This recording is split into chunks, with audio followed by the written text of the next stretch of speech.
வணக்க மக்களே, இன்னைக்கு நாம என்ன பார்க்க போறோம்னா, யாருமே என்ன மதிக்கல, தல தோனி தான் எனக்கு வாழ்க்கையை கொடுத்தாரு. சிமர்ஜித் சிங் நிகழ்ச்சி பேட்டி.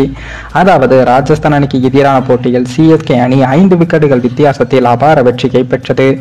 இந்த போட்டிக்கு பின் man of the match award வாங்கிய சிஎஸ்கே அணியின் வேகப்பந்து வீச்சாளர் சிமர்ஜித் சிங் அவர்கள் என்ன சொல்லியிருக்காருன்னா, சிஎஸ்கே நிர்வாகம் மற்றும் உதவியாளர்கள் தன்னை நன்றாக பார்த்து கொண்டதாகவும் தல தோனியும் எனக்கு நன்றாக உதவினார். கடந்த ஓராண்டாகத்தான் காயத்தில் இருந்த நிலையில் அதனை சரி செய்ய உதவியதாகவும் கூறியிருக்காரு. இதை இந்த நேரத்தில் கூற வேண்டிய அவசியமில்லை என்ற போதும் தனக்கு கிடைத்த வாய்ப்பை பயன்படுத்தி சிஎஸ்கே அணிக்கு அவர் நன்றி கூறியிருக்காரு. இந்த பேச்சு சிஎஸ்கே நிர்வாகம் மற்றும் ரசிகர்களை நெகிழ வைப்பதாகவும் இருந்தது. அதே போல சிமர்ஜித் சிங் அவர்கள் கடந்த ஆண்டு சிஎஸ்கே அணியில் காயம் காரணமாக விளையாட முடியாத நிலையில் இருந்தார். அவருக்கு சிஎஸ்கே நிர்வாகம் தேவையான மருத்துவ உதவிகள் மற்றும் உடற்தகுதியை மீட்டுக் கொண்டு வரும் உதவிகளை செய்தது.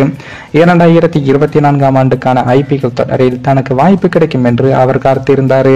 எனினும் பதிலான முஸ்தபிர் ரஹ்மான், தீபக் சஹார், தூசர் தேஷ்பாண்டே என நிறைய வேகப்பந்து வீச்சாளர்கள் இருந்ததால் அவருக்கு வாய்ப்பும் கிடைக்கவில்லை. இந்த நிலையில் தான் பதிரானா மற்றும் தீபக் சஹார் காயம் காரணமாக விலகினார்கள். முஸ்தபிர் ரஹ்மான் ஐபிஎல் தொடரிலிருந்து பாதியில் விலகி இருக்காரு. இதனையடுத்து சிமர்ஜித் சிங் இருக்கும் போட்டிகளில் பங்கேற்கும் வாய்ப்பும் கிடைத்தது. தனக்கு கிடைத்த வாய்ப்பை சரியாக பயன்படுத்தி ராஜஸ்தான் ராயல்ஸ் அணிக்கு எதிரான போட்டியில் வெற்றி தேடி தந்து இருக்காரு.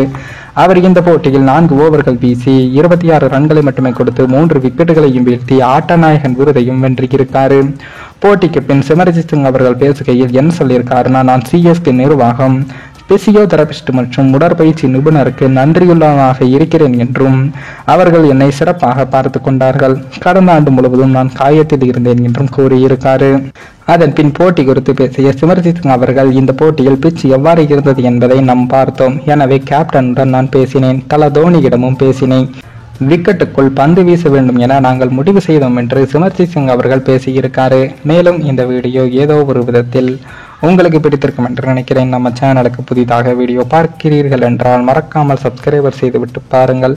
இன்னொரு வீடியோவில் சந்திக்கும் வரை நான் உங்கள் தமிழ்.